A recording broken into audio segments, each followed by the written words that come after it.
Hello children, hope you are taking precautions to fight coronavirus. Okay, open your textbook lesson 1 page number 12. Today we will study programming language and translators.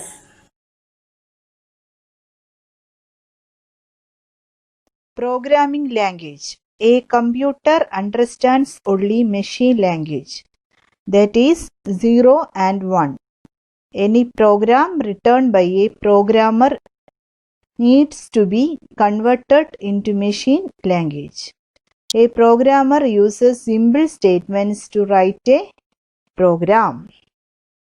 We already know binary digits 0 and 1. Okay. Computer understand only this language, that is machine language. When programmer writes a program, it needs to be converted into machine language. Machine ഭാഷ computer മനസ്സിലാക്കുന്നു. അല്ലേ, ഒരു machine ഭാഷയാണ് computer മനസ്സിലാക്കുന്നത്. There are two types of programming languages: low-level programming language, high-level programming language. Low-level programming language. Low-level programming language is a machine-oriented language. അല്ലേ, low level programming ഭാഷ എന്ന് പറയുന്നത് മെഷീൻ ഭാഷയാണ്. അല്ലെ, മെഷീൻ അധിഷ്ഠിത ഭാഷയാണ്. It is designed according to the internal code of a number. There are two types of low-level programming language. Low-level programming language is a machine-oriented language. Computer understand from its internal code. Two types of languages.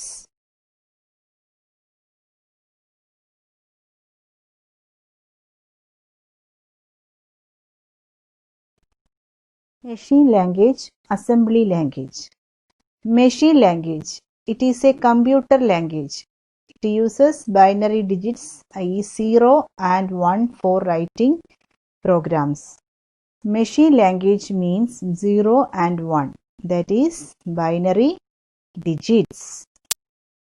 Assembly language means letters and symbol for writing a program.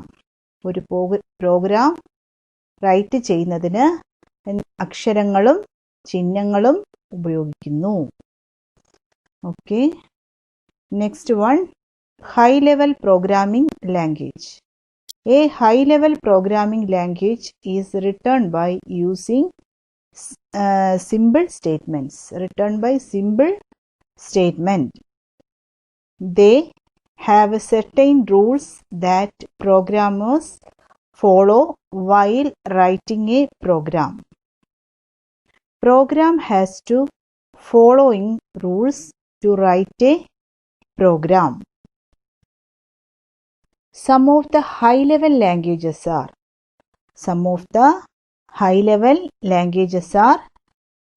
C++, Basic, Compound, Java, Net and Fortran. Assembly ഭാഷയിൽ എഴുതിയ പ്രോഗ്രാമിനെ assembly code എന്ന് വിളിക്കുന്നു. അല്ലെ, high level languages. Some of the high level languages are C++, Basic, Compound, Java, Net and Fortran. Okay. Some of the advantages of high level languages are. Number 1, it is easy to understand and user friendly. ഇത് മനസ്സിലാക്കാൻ എളുപ്പവും പിന്നെ friendly എന്ന് വെച്ചാൽ സൗഹൃദവുമാണ്. It is easy to understand and user friendly.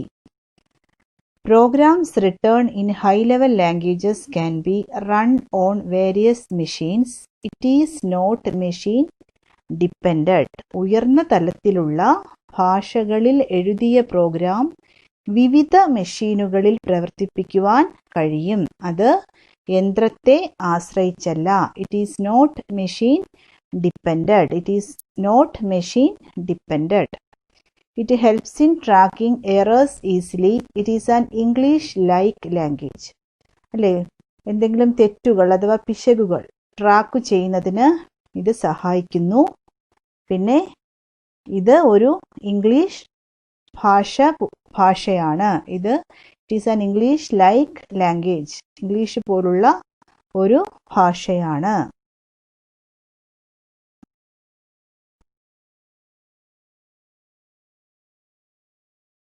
Translators. A translator is used to convert a high-level language into a low-level language.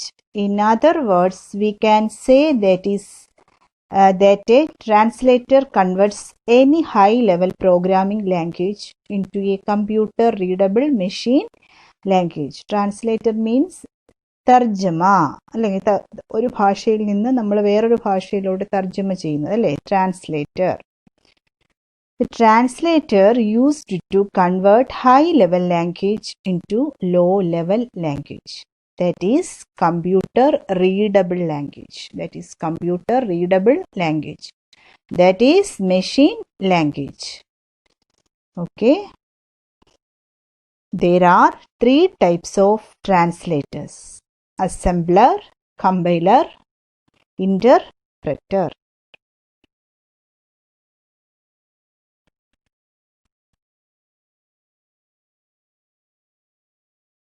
Assembler. An assembler converts low-level assembly language program into machine language. Assembler means converts low-level assembly language programmer into binary digits format, that is machine language. Bits and bytes ഒക്കെ നിങ്ങൾ കഴിഞ്ഞ ക്ലാസ്സുകളിലൊക്കെ പഠിച്ചിട്ടുണ്ടല്ലോ, അല്ലേ. 0, 1 ആണ് binary digits. അത് നിങ്ങൾ എപ്പോഴും ഓർമ്മിക്കണം. Assembly language programmer into binary digits format, that is machine language. അസംബ്ലി ലാംഗ്വേജിനെ മെഷീൻ ലാംഗ്വേജിൽ കൺവേർട്ട് ചെയ്യും. കൺവേർട്ട് എന്ന് വെച്ചാൽ മാറ്റുന്നു, അല്ലേ. കൺവേർട്ട് ചെയ്യുക, മാറ്റുന്നു. Next one, compiler.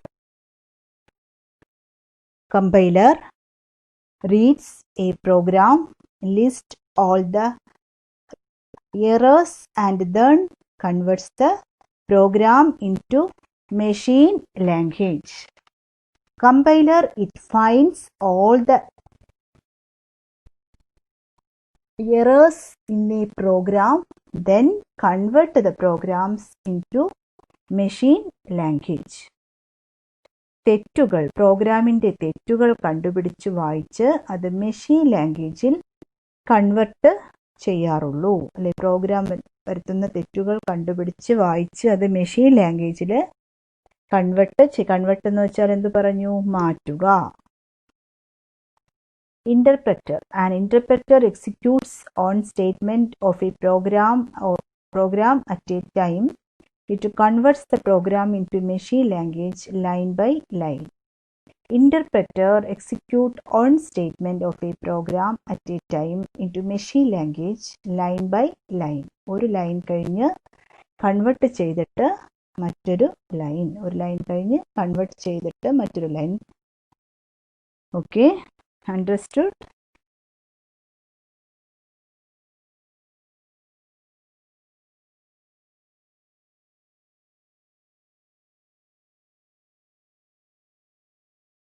First instruction to be executed, the one at memory address 0, was 00101110. As we discussed, the first 4 bits of an instruction is the operation code, or optcode for short. On our hypothetical CPU, 0010 indicated a load A instruction, which moves a value from memory into register A. The second set of 4 bits defines the memory location, in this case 1110, which is 14 in decimal. So what these 8 numbers really mean is load address 14 into register A. We're just using 2 different languages. You can think of it like English and Morse code. Hello and mean the same thing. Hello. They're just encoded differently. English and Morse code also have different levels of complexity. English has 26 different letters in its alphabet and way more possible sounds. Morse only has dots and dashes, but they can convey the same information, and computer languages are similar. As we've seen, computer hardware can only handle raw binary instructions. This is the language computer processors natively speak. In fact, it's the only language they're able to speak. It's called machine language or machine code. In the early days of computing, people had to write entire programs in machine code. More specifically, they'd first write a high-level version of a program on paper in English. For example, retrieve the next sale from memory, then add this to the running total for the day, week and year, then calculate any tax to be added, and so on. An informal high-level description of a program like this is called pseudocode. Then, when the program was all figured out on paper, they'd painstakingly expand and translate it into binary machine code by hand, using things like opcode tables. After the translation was complete, the program could be fed into the computer and run. As you might imagine, people quickly got fed up with this process. So by the late 1940s and into the 50s, programmers had developed slightly higher level languages that were more human readable. Opcodes were given simple names called mnemonics, which were followed by operands to form instructions. So instead of having to write instructions as bunches of ones and zeros, programmers could write something like load A14. We used this mnemonic in episode 8 because it's so much easier to understand. Of course, a CPU has no idea what load A14 is. It doesn't understand text-based language, only binary. And so programmers came up with a clever trick. They created reusable helper programs in binary that read in text-based instructions and assemble them into the corresponding binary instructions automatically. This program is called, you guessed it, an assembler. It reads in a program written in an assembly language and converts it to native machine code. Load A14 is one example of an assembly instruction. Over time, assemblers gained new features that made programming even easier. One nifty feature is automatically figuring out jump addresses. This was an example program I used in episode 8. Notice how our jump negative instruction jumps to address 5, and our regular jump goes to address 2. The problem is, if we add more code to the beginning of this program, all of the addresses would change. That's a huge pain if you ever want to update your program. And so an assembler does away with raw jump addresses, and lets you insert little labels that can be jumped to. When this program is passed into the assembler, it does the work of figuring out all of the jump addresses. Now the programmer can focus more on programming and less on the underlying mechanics under the hood, enabling more sophisticated things to be built, but hiding unnecessary complexity. As we've done many times in this series, we're once again moving up another level of abstraction.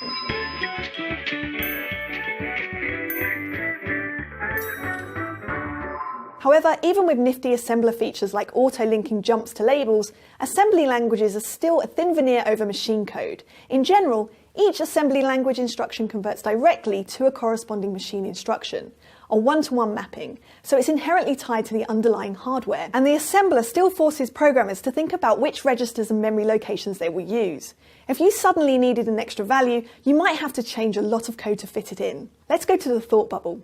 This problem did not escape Dr. Grace Hopper. As a US naval officer, she was one of the first programmers on the Harvard Mark I computer, which we talked about in episode 2. This was a colossal electromechanical beast completed in 1944 as part of the Allied war effort. Programs were stored and fed into the computer on punch paper tape. By the way, as you can see, they patched some bugs in this program by literally putting patches of paper over the holes on the punch tape. The Mark I's instruction set was so primitive, there weren't even jump instructions. To create code that repeated the same operation multiple times, you'd tape the two ends of the punch tape together, creating a physical loop. In other words, programming the Mark I was kind of a nightmare. After the war, Hopper continued to work at the forefront of computing. To unleash the potential of computers, she designed a high-level programming language called Arithmetic Language Version 0, or A0 for short. Assembly languages have direct one-to-one mapping to machine instructions, but a single line of a high-level programming language might result in dozens of instructions being executed by the CPU. To perform this complex translation, Hopper built the first compiler in 1952. This is a specialized program that transforms source code written in a programming language into a low-level language, like assembly or the binary machine code that the CPU can directly process. Thanks, Thought Bubble. So, despite the promise of easier programming, many people were skeptical of Hopper's idea. She once said, "I had a running compiler and nobody would touch it. They carefully told me computers could only do arithmetic, they could not do programs." But the idea was a good one, and soon many efforts were underway to craft new programming languages. Today, there are hundreds. Sadly, there are no surviving examples of A0 code, so we'll use Python, a modern programming language, as an example. Let's say we want to add two numbers and save the value. Remember, in assembly code, we had to fetch values from memory, deal with registers and other low-level details. But this same same program can be written in Python like so. Notice how there are no registers or memory locations to deal with. The compiler takes care of that stuff, abstracting away a lot of low-level and unnecessary complexity. The programmer just creates abstractions for needed memory locations, known as variables, and gives them names. So now we can just take our two numbers, store them in variables we give names to. In this case, I picked A and B, but those variables could be anything, and then add those together, saving the result in C, another variable I created. It might be that the compiler assigns register A under the hood. So, today's class is over. Stay at home, stay safe, stay healthy.